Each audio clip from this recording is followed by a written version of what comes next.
Welcome to EPG Pathshala. We are going to discuss about continuing education for neoliterates. I am Dr. Rohini Sudhakar from Department of Continuing in Adult Education and Extension Work of SNDT Women's University, Mumbai. So, we will discuss this module on continuing education for neoliterates by telling you one story which had happened in one adult education center. I will tell you the story of Surekha. Surekha was a 9th standard pass married woman. She joined the adult education center of her village because the local prarak of adult education center persuaded her to learn something new. Initially, Surekha was reluctant to join, but after seeing the work of the adult education center in her village, she was convinced that she would really get to learn something which will enhance her income. Soon, an adult education center's educational tour was organized by the prarak, in which all the learners of adult education center were taken to visit a food processing unit near their village. Most of the women were interested in learning how to prepare jam, pickles and chutneys of various fruits such as mango, orange, lychee and pineapple, etc. Hence, on the request of the learners, a short course of food processing and preservation was organized by Adult Education Center, wherein Surekha learned how to make tomato sauce and ginger candy. She told her husband about her new experience. Her husband told her, "Good idea, we are producing plenty of tomatoes and many of them go west. Now that you have learned to make tomato sauce, we can start a new enterprise." She discussed this idea with the prarak and other female learners at the adult education center. Soon, Surekha gained confidence to start a production unit of tomato sauce making. The resource person of sauce making at Adult Education Center explained her how quality should not be compromised. The demand for the product increased. Her business was thriving, and in no time Surekha needed help, and with the help of the prarak, interested women gathered together and decided to join her enterprise. Surekha made all the women partners of her enterprise. Now, other women came to visit Surekha's unit to get some ideas. She thanks the continuing education program of Adult Education Center for giving her the guidance and confidence. Today, most of the countries of the world are moving towards literate nations. Hence, there is a need to develop further to ensure that there would be learning society all over the world. In order to create a learning society, all citizens need to be engaged in learning.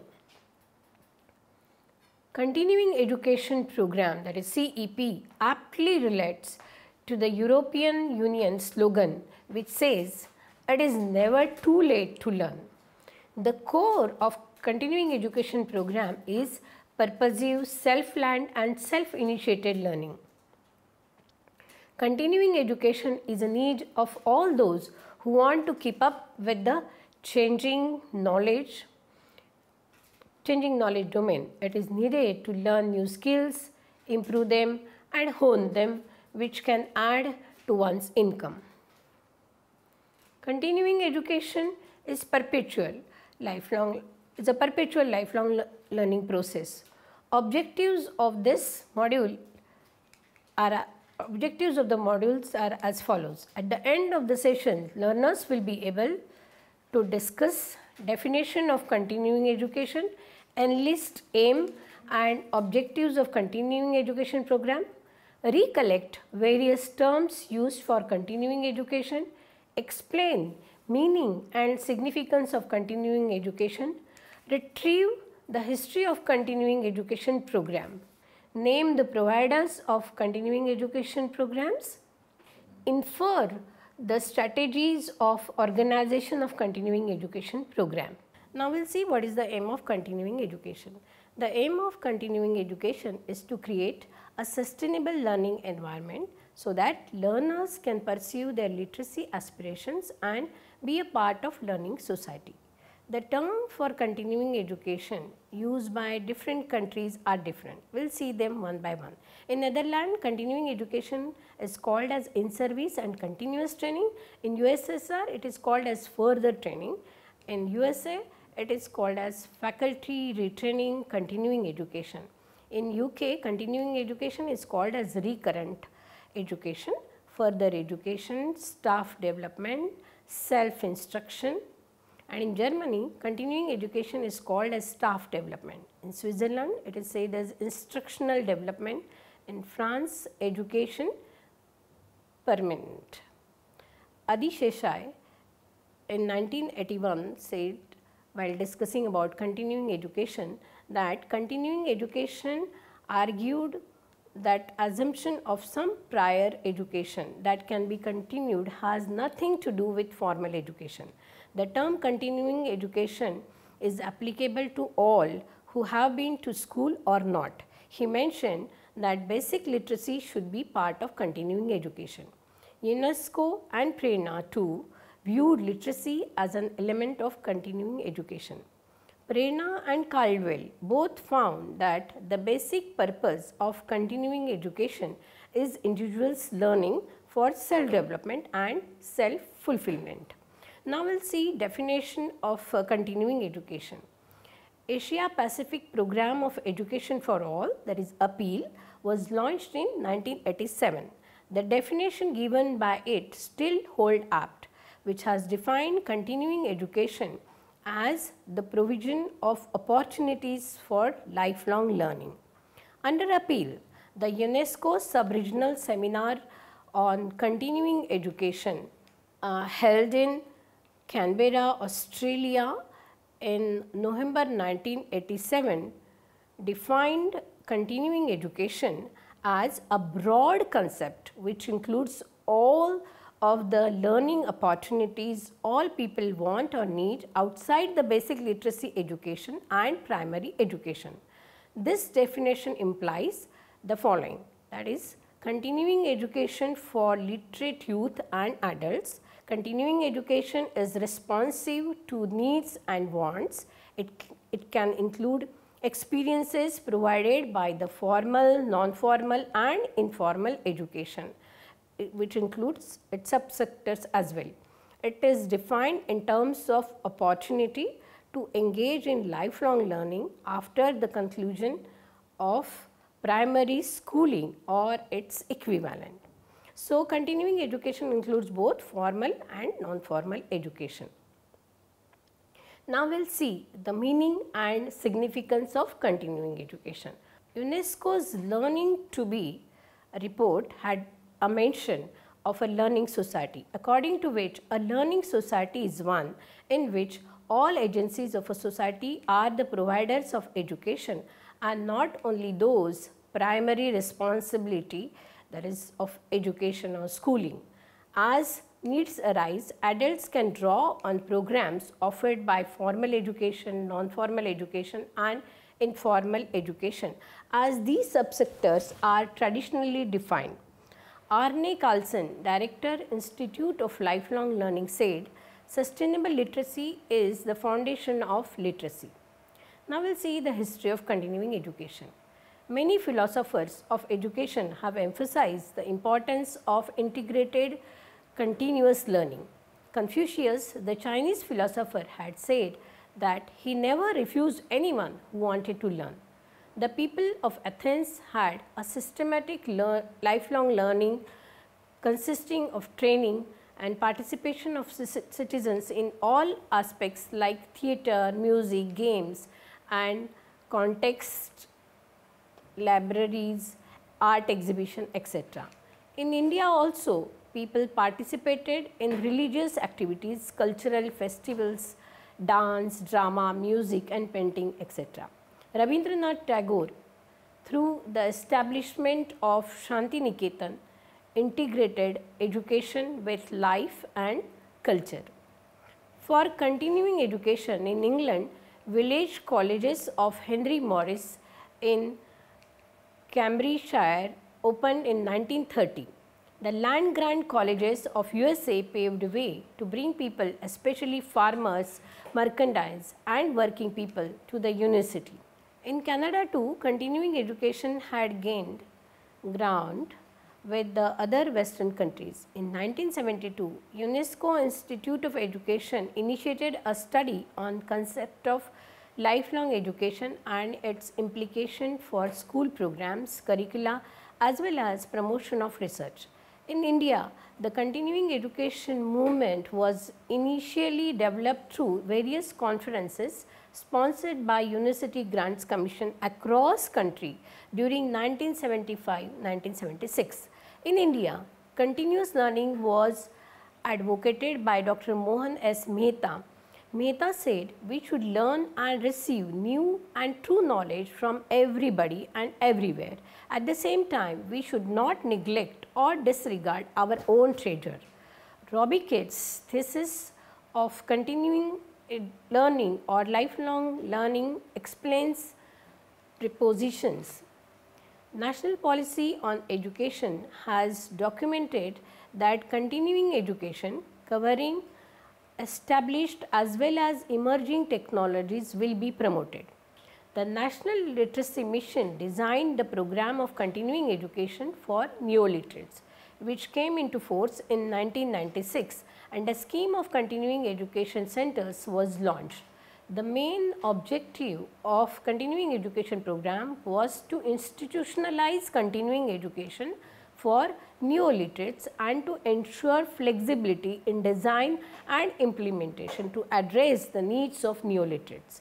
More specific objectives include facilities for retention and reinforcement of literacy skills, application of functional literacy for equality of life improvement, dissemination of information to participate in development programs, creation of awareness about national issues, concerns, vocational skill training, library provisions, organization of recreational and cultural activities. The Jilla Saksharta Samiti was supposed to implement above continuing education programs.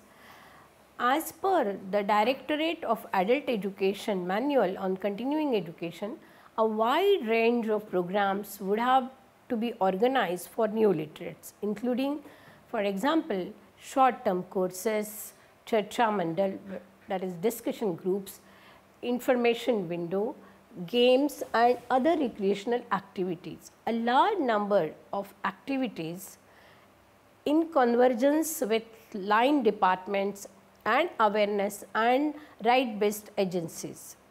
Resource mobilization, supervision and monitoring and maintenance and records were also part of this continuing education programs. The evaluations of literacy programs revealed that activities such as public libraries, Charcha Mandals and other recreational activities satisfied certain information needs of the neoliterates. Two basic premises of continuing education include: 1. The opportunity for learning should be equal for all who wish to learn. Learning is a lifelong process unconfined to one's youth or classroom or campuses. The University Grants Commission Review Committee reported that continuing education activities should be always need-based. The Indian government itself has funded post-literacy and continuing education projects far back as 1982-1983, when it was thought that supporting such activity for limited hours over 2 or 3 years would suffice. Belém Framework for Action, 6th International Conference on Adult Education held in Belém, Brazil in 2009, recommended that the fulfillment of a right to education for adults and young people is conditioned by considerations of policy, governance, financing, participation, inclusion, equality and quality are critical. Indian National Literacy Mission adopted 4 programs. 1. Individual interest promotion programs, quality of life improvement programs, equivalency programs, and the 4th one is income generating programs. Appeal training materials for continuing education personnel, that is ATLP continuing education by Asia Pacific Program of Education for All, was launched in 1987 by UNESCO with the aim of promoting literacy and basic learning skills through 3 programs. That is, 1 is eradication of illiteracy, universalization of primary education and continuing education for development. In 1988, the scheme of post-literacy and continuing education was brought in operation by National Literacy Mission. Post-literacy and continuing education were 2 different phases to be carried out one after another, but the field experience revealed that both post-literacy and continuing education activities were carried out simultaneously. The scheme of continuing education came into effect in 1995, where both post-literacy and continuing education were in unison. In 2007, when Sakshar Bharat scheme, we find that coexistence of literacy, basic education, equivalency, vocational education and continuing education is there. The continuing education program provides a learning continuum for the efforts of total literacy, post-literacy activities in the country. However, the content and form of the program was changed over the years. In 1988, when the scheme of post-literacy and continuing education was brought into effect, post-literacy and continuing education were treated as separate phases in which post-literacy was followed by continuing education. With experience, it was clear that both these activities have to be carried out simultaneously. There were a number of activities in the continuing education phase that would actually help neoliterates sustain their skills, remain interested in learning and participate in larger development efforts. As a result, in the scheme of continuing education that came into force in 1995, we see post-literacy and continuing education in unison. In India, it was observed by the academicians that during literacy campaign, literacy program generated lot of enthusiasm among people for literacy. The campaigns increased their demand for learning and many wished to realize their potential to further enhance their skills on their own terms and convenience. It was reported that total literacy campaign had a major weakness, that from the beginning of the program, it did not plan for post-literacy and continuing education programs. Continuing education gives an opportunity to people to improve their literacy skills and improve their personal socio-economic status. The learners learn as per their need and interest. Many studies have mentioned that there is a need to organize continuing education program in the community to reach out to youth to impart learning related to skill development. The author, based on her field and research experience, has drawn following strategies which can be included while organizing continuing education programs at the grassroots level. Now we will see how continuing education programs can be organized for neoliterates. We will see them in 3 phases, that is before organizing the continuing education programs, during the implementation of continuing education programs and after the implementation of continuing education programs. So, before initiating continuing education programs, identify the clients of post-literacy programs, continuing education program. There is a need to reach to the unreached, disadvantaged and marginalized section of the society in order to know the group who is in need to learn.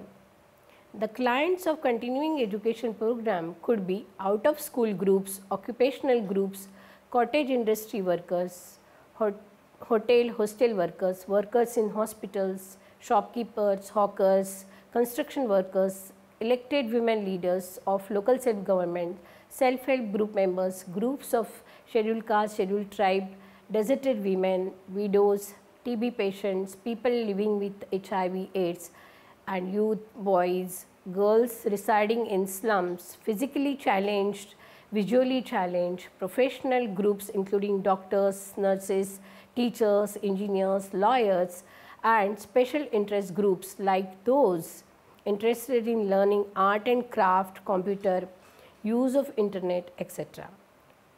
Then the second step would be finding out the learning needs of the selected groups. This can be done by having discussion with the local leaders, political leaders, NGOs, focus group discussions with the stakeholders, discussion with the individuals, groups, sample surveys, mailed questionnaire, reports of expert assessment, participatory rural appraisal, discussion with the NGOs having field base, making use of past experience to develop new programs. Advertisement and the newspapers, television, rapport with local people in initiating continuing education courses. Thorough knowledge of the community education programs based on research findings can also be used in knowing the needs of the people. The third strategy is creating demand for lifelong learning course or courses. This strategy needs to be used when the learners are not ready to learn something new or they do not know that they need to learn something different. Like Bharat Gyan Vigyan Samiti had done a lot in this field.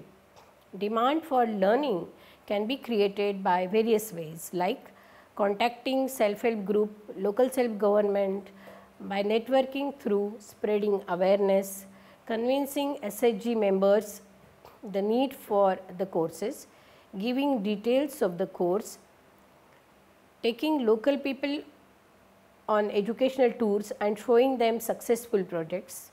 Thus, they create a need for the course among them. Need for learning comes from the stakeholders. Formal discussion with the stakeholders, that is Vacha, first observe the community, then frame a learning program. For example, even in Masoom, use of internet and social media in knowing the needs of the people is done. Fourth step is attracting participants for continuing education programs. Depending on the nature, place and content of continuing education program, following strategies can be used to attract participants for continuing education programs, such as involving local people in planning continuing education programs and the projects. And after the needs assessment survey, if a meeting of local people is organized to gain their participation in continuing education program, it helps a lot, as then local people get sense of participation and belongingness. Offering the course in local language. Usually continuing education programs are organized in local languages. Everywhere this is seen. Residential education programs, if possible.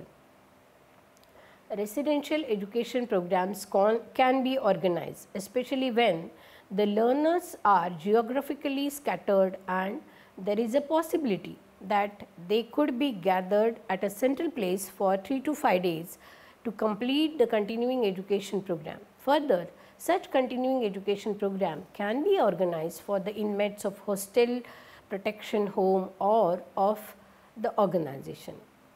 Appeal to the experts to join as teachers, instructors of continuing education program. It was often found that there is a dearth of expert teachers to teach continuing education programs, but some agencies of providers of continuing education program do maintain a list of resource persons along with their profile for attracting good, educated and experienced teachers of the nearby areas. An appeal can be made to resource persons to awaken their social feelings by asking them to do something related to social development and change. Another strategy for continuing education includes doing publicity of these programs. Publicity of continuing education program can be done by various ways, that is word of mouth publicity, networking with various NGOs and agencies, giving advertisement in local newspapers, use handouts, internet, use of auto rickshaw loudspeakers, using past students or ex-participants of the courses as ambassadors of the NGO. Work of the agency, NGO attract people for their program. Collect funds to take care of the expenses incurred during running continuing education programs. For organizing continuing education program, if there is a dearth of funds, then it can be raised through donations. Offering free of cost courses, scholarship for educating participants of the course. There are some academic agencies who offer their programs free of cost. Some NGOs provide scholarship to the women participants who intend to do continuing education program.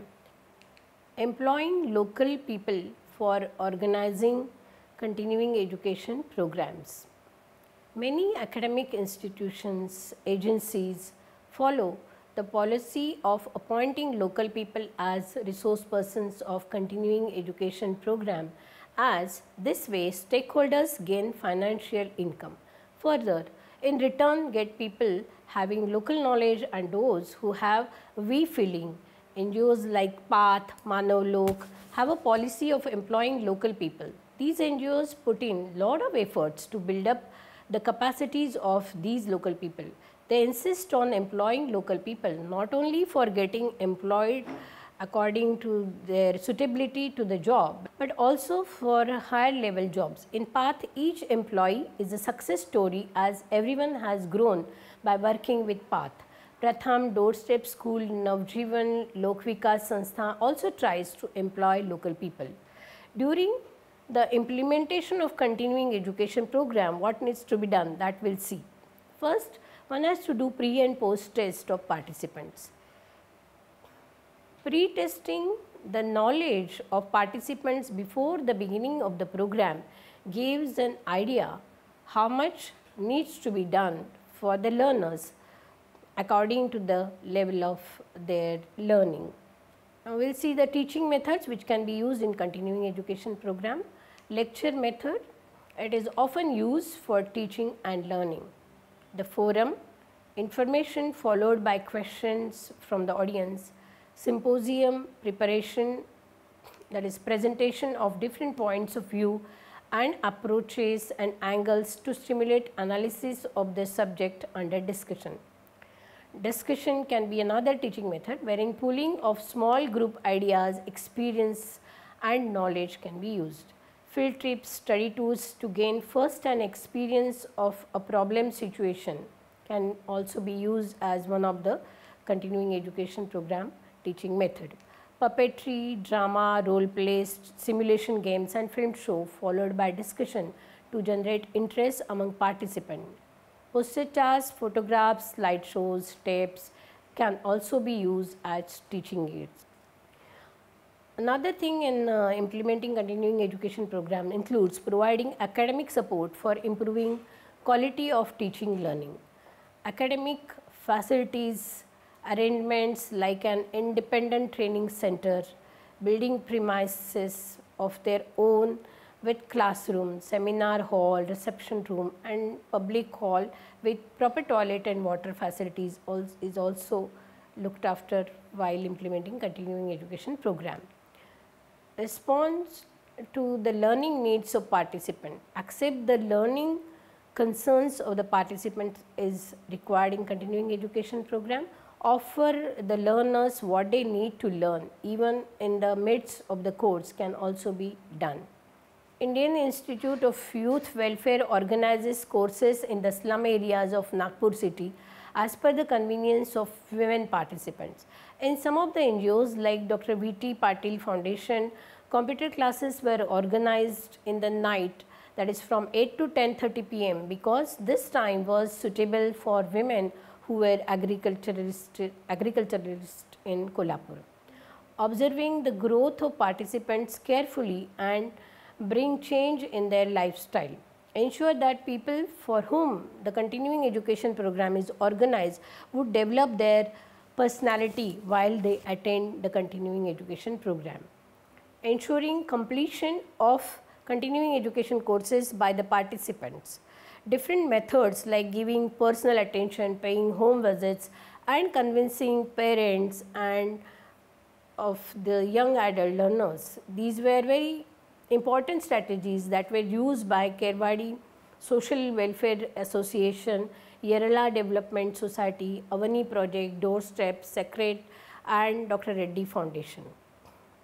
Imparting value added training. Mahila Sarvangin Vikas Utkarsha Mandal, Masum, Pune gives extensive publicity to their continuing education programs like dress designing course. This is a full-time course.